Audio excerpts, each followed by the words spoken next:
સૌરાષ્ટ્ર ઉત્તર ગુજરાતમાં કમોસમી વરસાદનો માર યથાવત જોવા મળ્યો। મોડી રાતથી કચ્છ બનાસકાંઠામાં વરસાદ, દ્વારકામાં પણ માવઠાનો માર। બનાસકાંઠાના થરાદ ડીસામાં કમોસમી વરસાદ વરસ્યો। કચ્છના ભુજ અંજારમાં ભચાઉમાં વરસાદ। કમોસમી વરસાદથી ખેડૂતોની ચિંતા વધી છે। અનેક પાકને નુકસાનની ભીતિ જોવા મળી રહી છે।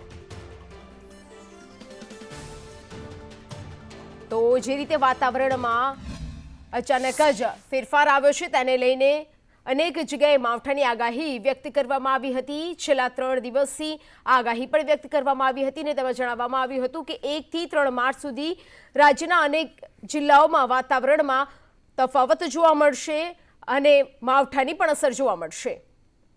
ત્યારે